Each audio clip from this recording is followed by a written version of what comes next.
Novi iPhone 16 je telefon, ki je v zadnjih tednih dvignil precej prahu, ker ne bi bil predrag za to, kar ponuja.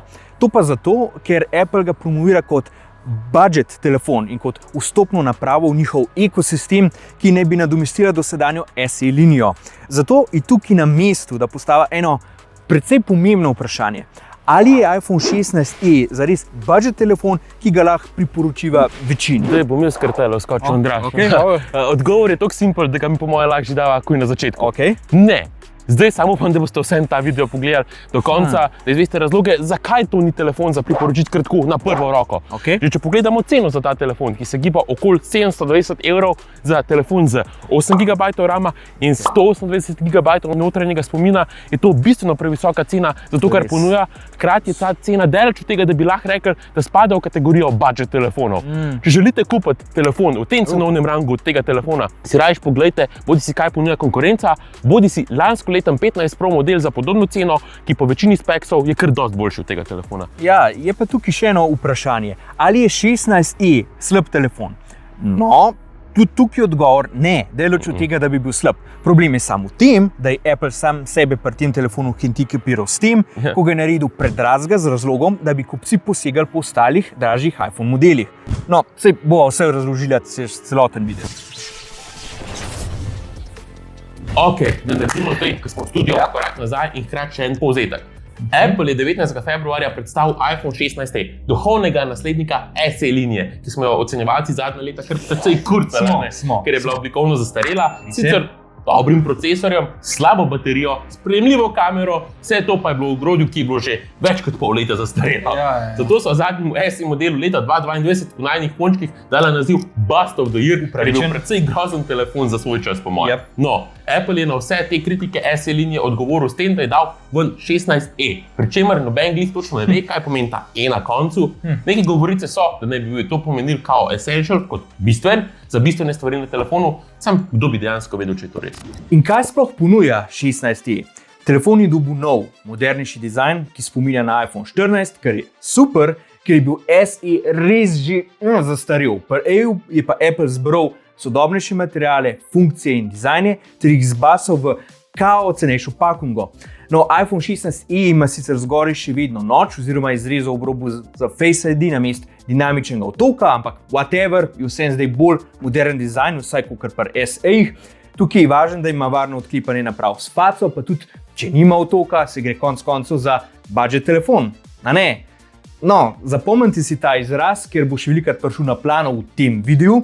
Pa če gremo naprej na zaslon, to je OLED, diagonale 6,1 inča in 60 Hz. Davor, kaj si midva mislila o tem? Andraž, v najnih občutkih glede 60 Hz zaslonov so v preteklosti že kar veliko govorila. In dobro, dajva se še enkrat funoviti. Zdi se nama ekstra glupo, da ima sploh kjerkoli telefon leta 2025 samo še 60 Hz osveževanje, ker bi najnižji prag moral biti pri 90 Hz. Minimalno. Ob uporabi telefona sem videl to opazila, ker pač ni toliko smut, kot bi lahko bil, če bi imel visoko osveževanje, čeprav je iOS 18 tekoč sistem, vse skupaj mogli še malo bolj smut delovati.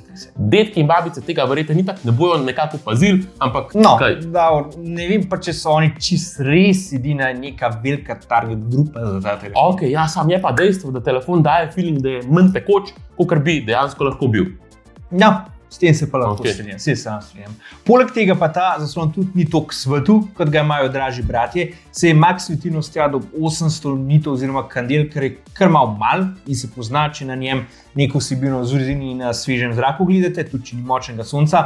Anti-odseven pa itak ni, ker to še top modeli 16 linije niso. Ta zaslon je torej če ga boste kupili, se boste verjetno navadili tudi osveževanja. No, sej, mogoče ste ga pa itak že navajeni, sploh če imate nek iPhone, ki ni bil Pro model. Če se lahko torej še malo pohecava, ekran ni top notch. Veš, ker ima noč na vrhu. Smešen, ja, Andraž, dober pan, ampak daj, gremo naprej. Telefon poganja A18 čip, ki je tehnično gledano isti čip, kot v 16-kah, z 8 GB RAM, kar pomeni, da je sposoben poganjati Apple Intelligence. Sam v bistvu ni zares isti čip, ker ima eno grafično jedro manj kot 16-ka, Pro pa je tako tudi čisto vseeno, če lahko poganja Applesko inteligenco ali pa je ne, ker v času snemanja tega videa še vedno ni na voljo v EU v polnem obsegu, tako da telefona sigurno ne kupujte zaradi tega.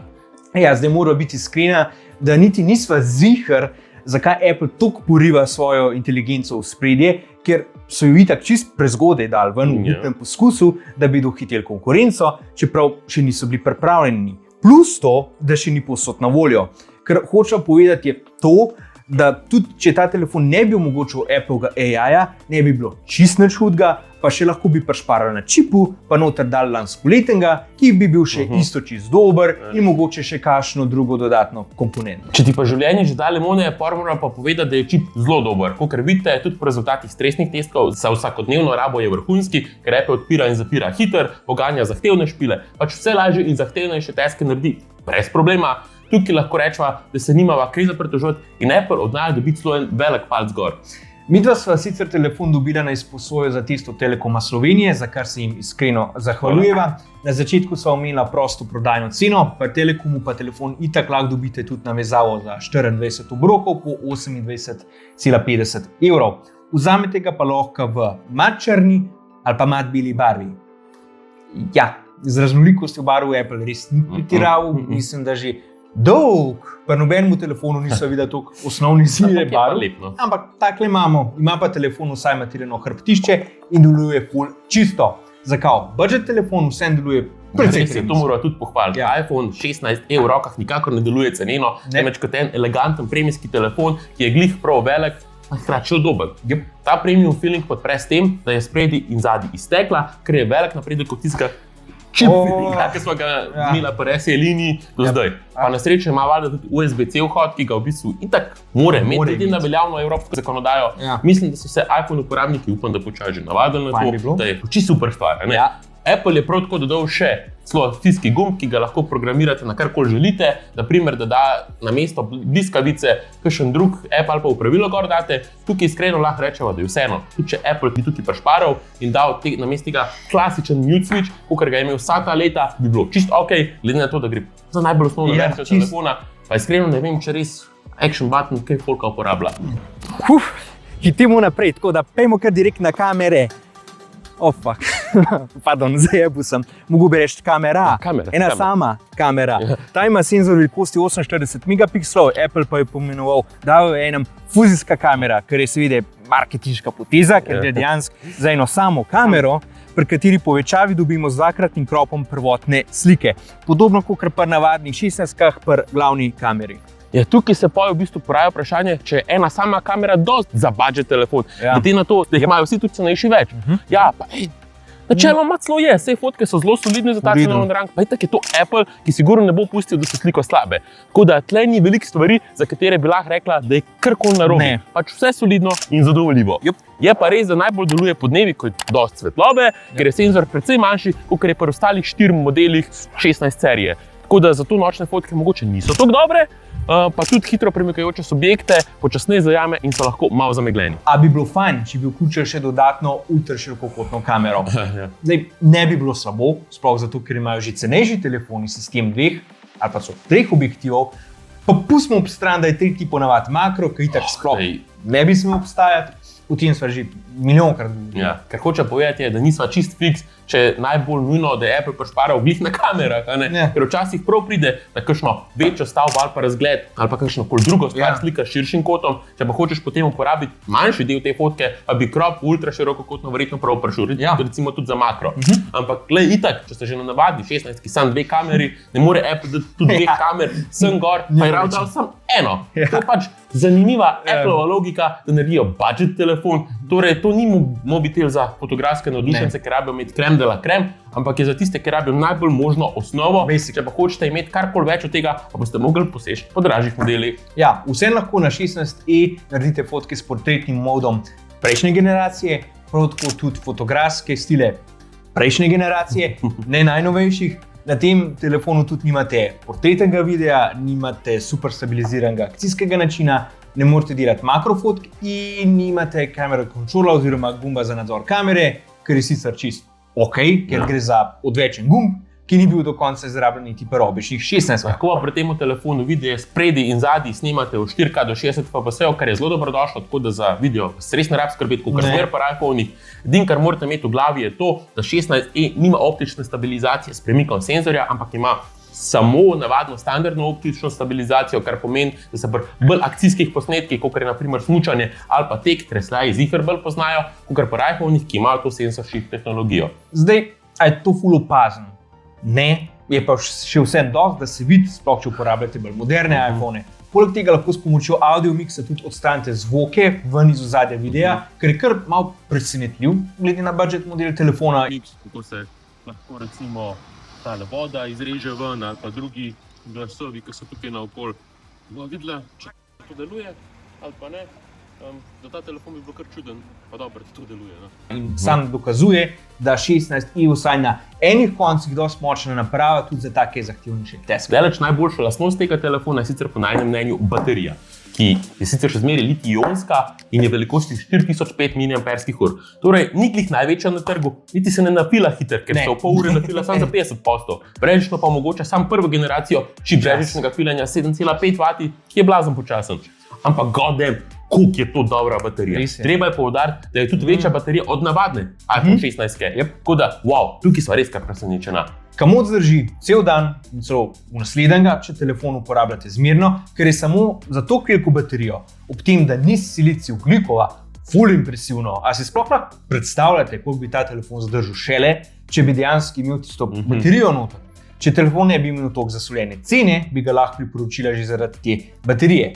Če res pomeni essential in ker baterija šteje kot glavne pomembne stvari v telefonu, se je Apple to pot z baterijo res izkazal. Ker pa gre za budget iPhone, je Apple itak tukaj odrezal določene stvari. Recimo funkcionalnost MagSafe, ki je sistem magnetne tuljave na hrbtišču telefona, ki omogoča popolno poravnavo magnetov za brežično polnjenje, pa za priklapljanje dodatkov ali pa tudi za varno pričvrstitev na stojalo recimo. No, na tem telefonu ga ni. Lahko sicer kupite ovite, s katerimi naredite obvod in na ta način gor daste MagSafe dodatke in pomnilnike. Ampak brez tega ste mrzli. Ja, je MagSafe big deal, da ga ni gor. Za ta prave Apple fanboye je siguren, ker je ta tehnologija na iPhonih že od iPhone 11 dalje in taka mehna stvar, ki recimo kar olajša life. Mora sicer opozoriti, da telefon lahko sicer filate z brežičnim filavcem, sam ker ni MagSafe podprt, mora biti točno v določenem položaju, da se lahko sploh fila. Kolikor hitro date v položaj, ker ni poravnan, bo odstopil od hrbtišča in ne bo več filal.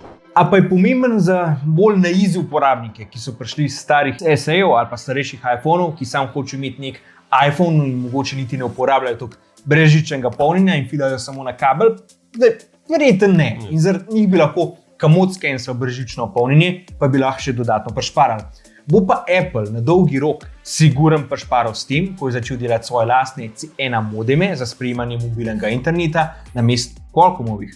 Za to proizvodnjo je Apple sicer vložil ogromen resursov, je kar $1 milijard, da je kupil Intelov delek za modeme, ta telefon pa je odličen testen zajček za nekaj taga, da vidijo, če dela vse. Mi dva v uporabi nismo delali kakšne ful velike spremembe z novim C1 modemom, razen tega, da je bil signal čisto je pa res, da ta modem ne omogoča sprejemanje najhitrejših milimetrskih valov za 5G, kar je glede na bolj kot ne prazne obljube o revoluciji 5G itak dosti nepomembno. Ja, torej to pomeni, da 16i tudi nima ultra-wideband povezljivosti, kar poleg izgube milimetrskih 5G valov pomeni še to, da če na primer, izgubite AirTag ali pa AirPodske, 16i ne bo mogel toliko natančno najti njihove lokacije, ker če bi imel podpor za ultra-wideband. Sicer nepovezano z omenjenim, pa lahko še poveva tudi, da ima certifikat IP68 za odpornost proti vodi in prahu, kar bi lahko tako prišparali in bi bil telefon brez uradnega certifikata, pa bi bil lahko še zmeraj vodoodporen, recimo tako, kot so bil včasih OnePlusovi telefoni. Torej, dajmo se še enkrat vprašati, a je iPhone 16 budget telefon? Ni. Glede na to, kar ponuja, bi mogel biti definitivno cenejši za 100 do 200 evrov in Apple je tukaj čist mimo sekal s ceno, sploh glede na to, da ima močno konkurenco v Samsungu, Xiaomiju, Google in Honorju, ki so dali v tem cenovnem rangu ven vrhunske naprave, ki ponujajo veliko več. Jaz bi temu telefonu bolj rekel, da je nek budget iPhone, kakor pa budget telefon, ki pa cenovno zares spada med dražje mid-range telefone v današnjem svetu. Ok, ampak poj je vsaj smiselen med samimi iPhoni, ne? Ker je najcenejši. Nope, ker je tudi tukaj veliko bolj smiselno kot kakšnega rabljenega modela iPhone 15 serije, tako navadnega ali pa plusa, ki sta bolj smiselna nakupa od 16e. Ta telefon je predrag, pa na kakršen koli način gledaš na njega. Tako da se nama osebno zdi, da ne moramo niti o tem govoriti, da je dobra odskočna deska, s katero vam hoče Apple poturiti nakup dražje naprave ali pa dobra vstopna točka v Apple ekosistem, ker je pač predrag za kar ponuja, ne glede na to, kako nam Apple marketing hoče to obrniti po svoje. To je res škoda, ker je telefon v globalu res dober, oziroma ni slab. Tako, v rokah deluje premijsko, glih prav je velik, lušten za uporabljati, hiter in če bi bil cenejši, bi ga komod priporočila kot zelo dobro napravo. Če bi bil pa 150 do 200 evrov cenejši, bi bil verjetno celo MVP v letu 2025 in to bi lahko že zdaj v marcu razglasila izbiro, ker pač je dober, sam s tako ceno, to pač to ni stari. Ker je res škoda, ker je edina stvar, ki je res narobe s tem telefonom, cena in kaj zanjo ponuja. Vse drugače pa res v redu telefon. Vem, čudno sem slišal, kar sem povedal, ker smo ga dosti hvalila, ampak upam, da je vse nekako logično, kaj mislim povedati. Upava tudi, da sva s tem odgovorila na lastno vprašanje in da zdaj bolj veste, ali bi ta telefon kupili ali pa ne. Če pa rabite videti še kaj, nama napišite spodaj v komentarje pod ta video ali pa v DM-se. Hvala še enkrat tudi Telekomu Slovenije, da nam je posodil napravo za test. Top ste. Mi da telefon vračava nazaj, že kmalu pa se vidimo v novem videu. Čau!